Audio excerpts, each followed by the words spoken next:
Paramount intermediate college online class में आपका स्वागत है। और आज हम लोग काइनेमेटिक्स की थर्ड क्लास में वो एक्सेलरेशन पढ़ेंगे जिसकी हिंदी त्वरण होती है।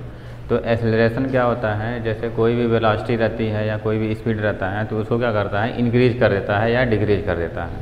तो जहाँ इंक्रीज होती है, अगर वेलोसिटी इंक्रीज होती है मतलब वेलोसिटी में चेंजेस अगर होती है तो वहाँ पे एक्सेलरेशन लगता है, और वेलोसिटी डिक्रीज होती है तो वहाँ पे भी एक्सेलरेशन लगता है। तो जो एक्सेलरेशन का डिफिनेशन होता है, ठीक, तो इसकी मतलब वेग परिवर्तन की दर को क्या कहते हैं, त्वरण कहते हैं। तो वही सेम चीज़ है, जैसे acceleration the rate of change of velocity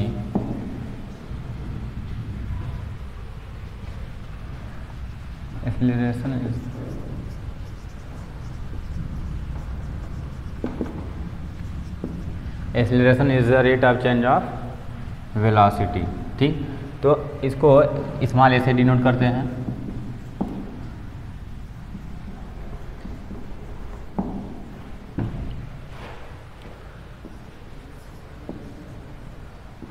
अब चूंकि ये एक्सेलरेशन हमारा वेक्टर क्वांटिटी होता है इसलिए यहाँ पर बार लगा हुआ है। तो जो एक्सेलरेशन होता है, ठीक है, v2 minus v1 divide by t2 minus t1, इसको ऐसे भी हम रिप्रेजेंट कर सकते हैं dv divide by dt।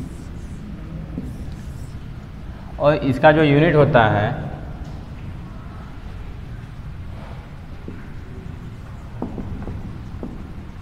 Metre पर सेकेंड स्क्वायर।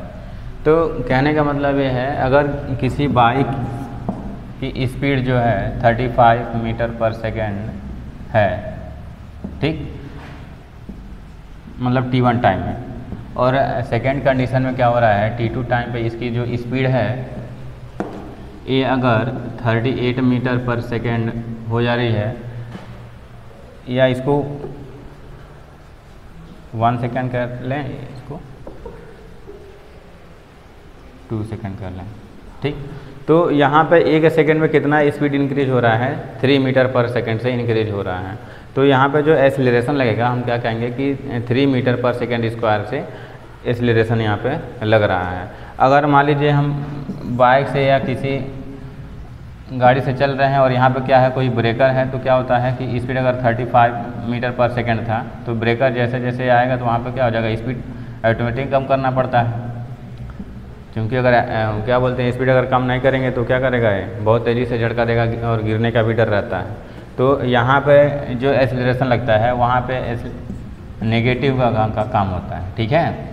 तो ऐसे कंडीशन में जहाँ पे एक्सेलरेशन जो है अगर नेगेटिव होती है, ठीक, तो इसको बोला जाता है रिटार्डेशन,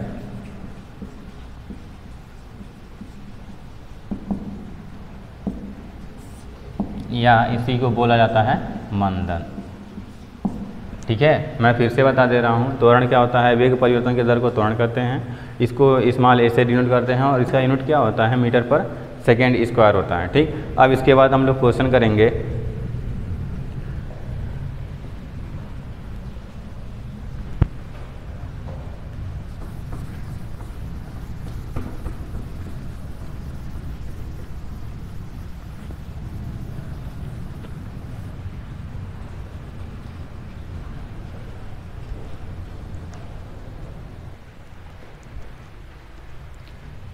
तो इस क्वेश्चन में कह रहा है कि कार की एवरेज वेलोसिटी कितनी होगी 6 सेकेंड चलने के बाद। तो एवरेज वेलोसिटी का फार्मूला क्या होता है कि total displacement divide by total time. तो और जो ये सर्किल में कार दौड़ रहा है तो इसका रेडियस भी दे दिया है √72। तो पहले एक चीज़ यहाँ पर ध्यान देने वाली बात क्या है कि जो कार है 8 सेकेंड में क्या कर रहा है कि पूरा राउंड मतलब पूरा चक्कर लगा रहा है, ठीक है। तो इसका मतलब ये है, अगर कार यहाँ से स्टार्ट करता है, जैसे कार अगर यहाँ से स्टार्ट करता है तो t = 0 मान सकते हैं। इसका मतलब ये हुआ कि t = 2 टाइम पे 2 सेकेंड के बाद मतलब कार्य यहाँ पे होगा। फिर t = 4 सेकेंड पे कार यहाँ पे पहुँच जाएगा और t=6 सेकेंड पे कार यहाँ पे पहुँचेगा और t=8 सेकेंड में फिर मतलब पूरा चक्कर लगा लेगा। तो क्वेश्चन कह रहा है कि जो एवरेज वेलोसिटी है मतलब 6 सेकंड के बाद कितनी होगी इसकी। तो एवरेज वेलोसिटी का फार्मूला क्या होता है, total displacement divide by total time. ठीक, तो चूंकि यहाँ पे डिस्टेंस नहीं निकालना है, डिस्प्लेसमेंट निकालना है, तो जो 6 सेकंड में मतलब कार यहीं पे आएगा और इनिशियल वाला कहाँ पे रहेगा, यहाँ पे रहेगा। तो इन दोनों के बीच में डिस्प्लेसमेंट कितना होगा, हम यही वाला होगा, यही डिस्प्लेसमेंट होगा इन दोनों के बीच में। तो यही हमको निकालना है और टाइम दिया ही है 6 सेकंड। तो एक काम करेंगे, यहाँ से एक ऐसे लाइन ड्रॉ कर लेंगे, 90 डिग्री पे होगा और इसकी रेडियस दे रखा है 72 और ये भी √72। ठीक, तो ए निकल जाएगा अगर इसकी ए ओ और इसको बी, तो ए बी की लेंथ निकल जाएगी √72 + 72 यानी √144 यानी 12। तो ठीक है, तो यहाँ पे एवरेज वेलोसिटी क्या हो जाएगा, total displacement 12 divide by total time कितना है 6, तो कितना आ गया 2 मीटर पर सेकेंड। तो ए हो गई इसकी एवरेज वेलोसिटी। तो यहाँ ऑप्शन कौन सा हुआ, ए सेकेंड वाला ऑप्शन होगा। ठीक है, इसको मैं फिर से बता दे रहा हूँ। जैसे क्वेश्चन कह रहा है what is the cars average velocity after 6 seconds of running at a constant speed given that the car can complete an entire circle in 8 seconds. ठीक, विद दैट स्पीड। तो जैसा क्वेश्चन कह रहा है, चूँकि कांस्टेंट स्पीड से चल रहा है तो मतलब कभी भी तेज़ी से नहीं जाएगा ये, चूँकि एक ही स्पीड से जाएगा ये।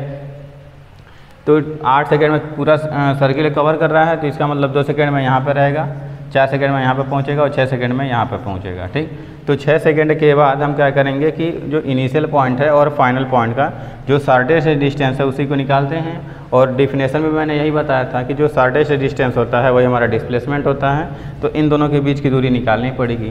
तो इन दोनों के बीच की दूरी निकालें तो कितना है, 12 मीटर आया है और टाइम कितना दिया हुआ है, 6 सेकेंड दिया हुआ है। तो इनकी जो एवरेज वेलोसिटी आएगी 2 मीटर पर सेकेंड आएगा।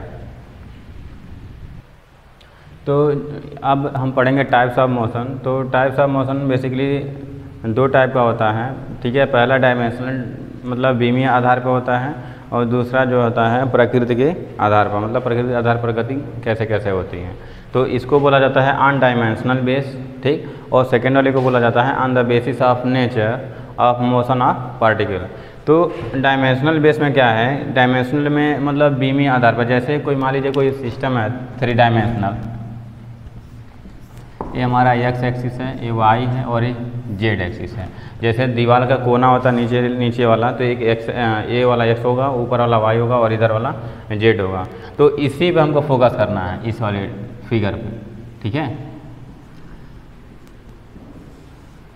तो इस बेस पे अगर कोई भी चीज़, तो 1 डायमेंशनल मोशन क्या कहता है कि अगर कोई भी चीज़ सिर्फ या तो एक ही इस डायरेक्शन में चले या इस डायरेक्शन में मूव करे या इस डायरेक्शन में मूव करे, तो इसको बोला जाता है 1 डायमेंशनल मोशन। और एग्जांपल अगर इसका मैं बताना चाहूँ तो जैसे मान लीजिए कोई चींटी है, ठीक है, कोई चींटी है और इस डायरेक्शन में ये मूव कर रही है।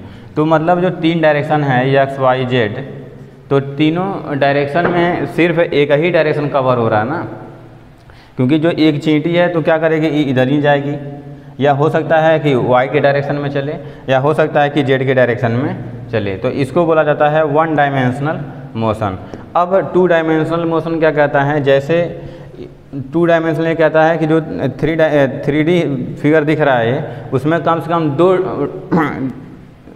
दो कोऑर्डिनेट कवर करना चाहिए। जैसे x भी कवर करना चाहिए तो y करना चाहिए, या y और z साथ में करना चाहिए, या z और x कवर करना चाहिए। तो इसका एक बेसिक एग्जांपल क्या होता है, जैसे मान लीजिए कोई फुटबॉल प्लेयर है, ठीक है, तो या तो इधर जाएगा फिर इधर जाएगा फिर ऐसे, मतलब जिगजैग पथ पे ये टहलेगा। ठीक है, तो जब भी कोई अगर जिगजैग पथ पर कोई चल रहा है, ठीक, तो वहाँ पे 2 डायमेंशनल मोशन होता है, ठीक है। क्योंकि अगर जिगजैग पथ पे कोई भी चलेगा, पहले ऊपर फिर नीचे फिर दाएं, तो वहाँ पे 2 डायरेक्शन कवर हो रहा है, ठीक है, एक हॉरिजॉन्टल वाला एक वर्टिकल वाला।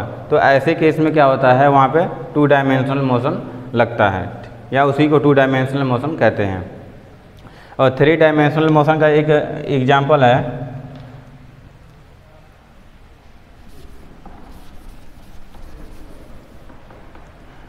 इसमें जैसे मान लीजिए कोई स्पेस में, किसी स्पेस में अगर कोई जहाज अगर ट्रैवल कर रहा है तो वहाँ पे कौन सा मोशन लगेगा, 3 डायमेंशनल मोशन लगेगा, ठीक है।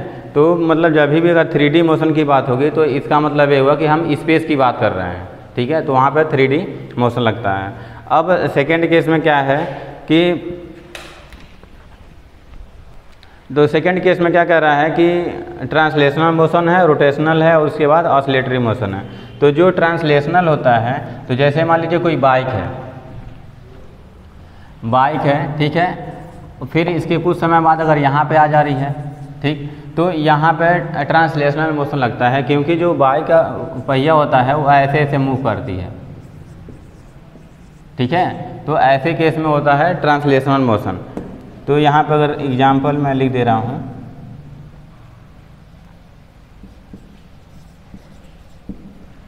और सेकंड केस में क्या है, रोटेशनल मोशन है। मतलब कोई भी चीज़ किसी एक्सिस पे ऐसे अगर घूम रही है तो उसको बोला जाता है रोटेशनल मोशन। जैसे मान लीजिए किसी गांव में आप लोगों ने देखा है जो कि मिट्टी के बर्तन जो बनाते हैं, ठीक है, तो उसको पकड़ के पूरा ऐसे किसी एक्सिस के क्या बोलते हैं चारों तरफ घुमाते रहते हैं, ठीक है, तो वहाँ पे रोटेशनल मोशन लगता है। और थर्ड केस में क्या है कि ऑसिलेटरी मोशन, इसको बोला जाता है दोलन या कंपन गति, ठीक है। तो इस वाले केस में क्या रहता है कि जो ऑसिलेटरी मोशन है किसी पर्टिकुलर जगह से, ठीक है, उसी के अराउंड घूमने का। जैसे मान लीजिए कोई पेंडुलम है तो एक यहाँ से लेके यहाँ तक ही मूव करेगा, मतलब ऐसे, और इसके इधर उधर कहीं जाएगा नहीं, ठीक है। तो इसको बोला जाता है ऑसिलेटरी मोशन। इसको एग्जाम्पल में ले लेते हैं कि घड़ी के पेंडुलम की गति। तो टाइप्स ऑफ मोशन क्या कहता है, 2 टाइप के मोशन होते हैं, एक डायमेंशनल बेस पे होता है और एक प्रकृति के बेस पे मोशन होता है, ठीक है। तो डायमेंशनल बेस पे क्या होता है, 1D 2D और 3D। तो 1D में जैसे अगर एग्जांपल देखना चाहें तो कोई चींटी की चल रही है तो किसी एक पर्टिकुलर डायरेक्शन में चल रही है। मतलब अगर स्ट्रेट लाइन में कोई भी चीज़ अगर चल रहा है चाहे मूव कर रहा है तो उसको मोशन इन 1D बोलेंगे। अगर जिगजैग पथ पे कोई मूव कर रहा है तो उसको 2 डायमेंशनल बोलेंगे। अगर स्पेस में कोई चीज़ मूव कर रही है तो उसको 3 डायमेंशनल मोशन बोलेंगे। और जो प्रकृति के बेस पे जो मोशन है, और यहाँ पे ट्रांसलेशन का मतलब होता है स्थानांतरीय गति। मतलब एक जगह से दूसरे जगह पर अगर ये ट्रैवल कर रहा है तो उसको बोलेंगे ट्रांसलेशनल मोशन। क्योंकि अगर बाइक यहाँ से यहाँ जा रही है तो इसका मतलब है कि उसका पहिया चल रहा होगा तभी तो एक जगह से दूसरी जगह जा रही है, तो उसको ट्रांसलेशनल या स्थानांतरीय गति बोलते हैं। और रोटेशनल में क्या कहते हैं, जैसे कुम्हार के पहिए की जो गति रहती है उसको रोटेशनल बोला जाता है, क्योंकि वो क्या करता है किसी एक पर्टिकुलर जगह से क्या करता है पूरी जगह ऐसे चारों तरफ घुमाता रहता है, ठीक है, तो उसको घूर्णन गति बोलते हैं या रोटेशनल मोशन बोलते हैं। और ऑसिलेटरी मोशन में क्या कहते हैं, जैसे घड़ी के पेंडुलम की गति होती है तो एक किसी माध्य जगह से क्या करता है इधर जाता है, फिर यहाँ से लेके यहाँ तक आता है, फिर ऐसे ऐसे ये मूव करता रहता है, तो इसको बोलते हैं ऑसिलेटरी मोशन, ठीक है। अब इसके बाद क्वेश्चन करेंगे। तो इस क्वेश्चन में कह रहा है कि find minimum distance travelled by an ant to reach the red flag, both cube of sides 1 metre and length of the rope is 10 metre and it is connected to the mid point of cube's edge shown. तो figure में दिया हुआ है कि जैसे 2 cube हैं, ठीक, चींटी यहाँ पे है और जो रेड फ्लैग है वो इस कोने पे है, ठीक। तो क्वेश्चन कह रहा है कि मिनिमम डिस्टेंस हमको चाहिए। तो मिनिमम डिस्टेंस का मतलब ये हुआ कि हमको इस रास्ते से नहीं जाना है। मतलब अगर मान लीजिए चींटी को हम यहाँ से यहाँ पहुँचा दें, फिर यहाँ से यहाँ, फिर आधा ये जाएगा, फिर 10 से जाएगा, फिर आधा इधर आएगा, फिर यहाँ से और यहाँ से, तो टोटल कितना हो जाएगा ये 1 2 2.5 12.5 13 14 15 मीटर हो जाएगा, ठीक है, तो ए गलत होगा क्योंकि ये पूरा डिस्टेंस हो गया ना, और क्वेश्चन क्या कह रहा है हमको मिनिमम डिस्टेंस चाहिए। तो दूसरा तरीका क्या लगाएंगे इसमें, क्योंकि हमको यहाँ पे पहुँचना है तो एक काम करते हैं, इसको डायरेक्ट यहीं पे पहुँचाते हैं। ठीक, तो इसको अगर यहाँ पे डायरेक्ट पहुँचाने के लिए पहला काम क्या करेंगे कि हमको इसका लेंथ निकालना पड़ेगा। इसका तो मान लीजिए चूँकि क्यूब है तो ये भी 1 होगा 1 मीटर, और ये भी 1 मीटर होगा, लेकिन ये वाला डिस्टेंस तो हमको चाहिए ही चाहिए ना, तभी तो ये निकाल पाएंगे। तो ऐसे केस में क्या करेंगे, पहले हम इसको निकालेंगे, इसको नाम दे देते हैं ABC। तो यहाँ से जो AB की लेंथ है वो ऐसे निकाल सकते हैं, जैसे ये वाला जो ट्रायंगल क्रिएट हो रहा है, ठीक, तो ये होगा हमारा 90 डिग्री पे, और ये हमारा 1 मीटर है तो ये हो जाएगा 1 और ये हो जाएगा आधा 1/2। तो जो AB की लेंथ होगी ये हो जाएगा रूट ऑफ, हाँ ये 90 डिग्री, ये रूट ऑफ 1/2 का स्क्वायर प्लस 1 का स्क्वायर, तो ये हो जाएगा 1/4 प्लस 1, तो ये हो जाएगा 5/4, या 1 मिनट कहीं गलती हो रहा है क्या। तो यहाँ पे जो AB की लेंथ होगी, तो चूँकि ये वाला कितना डिग्री पे होगा 90 डिग्री पे, चूँकि क्यूब है ना, तो क्यूब में कोई भी अगर ऐसे जा रहा है तो इसका मतलब ये कितना डिग्री पे होगा 90 डिग्री पे होगा, क्योंकि ये 3 डायमेंशनल फिगर है। तो ये 90 डिग्री पे है, तो यहाँ से इसकी हाइट 1/2 हो जाएगी, क्योंकि यहाँ पे दिया हुआ है मतलब मिड पॉइंट है, तो आधा ये हो जाएगा तो आधा ये भी होगा। अब उसी टाइम में चूँकि ये क्यूब है 1 मीटर, क्या बोलते हैं साइड से 1 मीटर, तो ये कितना हो जाएगा 1 मीटर। तो AB की जो लेंथ आ जाएगी तो क्या हो जाएगा 1/2 का स्क्वायर प्लस 1 का स्क्वायर, तो ये हो जाएगा रूट ऑफ 5/4, ये AB की लेंथ आ गई। अब उसके बाद हमको क्या करना है, AC की वैल्यू निकालनी है। ठीक, तो जो AC की वैल्यू निकल के आएगी, AC क्या हो जाएगा BC का स्क्वायर प्लस AB का square, root of BC square plus AB square. ठीक, तो BC की वैल्यू कितनी होगी, 1 मीटर ए है तो 1 मीटर ए भी होगा, तो 1 का स्क्वायर प्लस AB का स्क्वायर मतलब 5/4, तो ये हो जाएगा रूट ऑफ 9/4 या 3/2। तो जो AC की लेंथ आ गई 3/2, बस यही चीज़ देखना है। अब यहाँ से लेके यहाँ तक 3/2 आया है, तो इसका मतलब इस वाले पॉइंट से लेके इस वाले पॉइंट तक कितना हो जाएगा 3/2 हो जाएगा।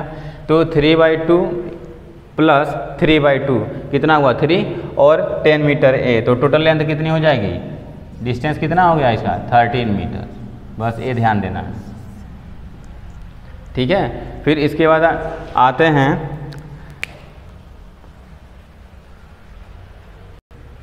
एक बार फिर इसको देख लीजिए। जैसे क्वेश्चन क्या कर रहा है कि 2 क्यूब हैं और बीच वाले पॉइंट में कोई रस्सी जुड़ी हुई है और एक चींटी इस कोने पे बैठी है और रेड फ्लैग इस कॉर्नर पे, ठीक है। तो मिनिमम डिस्टेंस बताने के लिए क्या करना पड़ेगा, इस चींटी को सीधा इसी पॉइंट पर लाना पड़ेगा, ठीक। तो इसको लाने के लिए क्या करेंगे, हम पहले इस लेंथ को निकालेंगे, ठीक है। और इतना तो दिया ही है, तो इसको निकालने पर कितना आया है 3/2 आया है।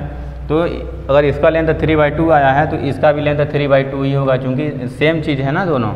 तो 3/2 प्लस 3/2 कितना हो गया 3 और प्लस 10 ए कर लेंगे, तो ओवरऑल जितने जो मिनिमम डिस्टेंस आएगी कितना आ जाएगी 13 मीटर आएगी।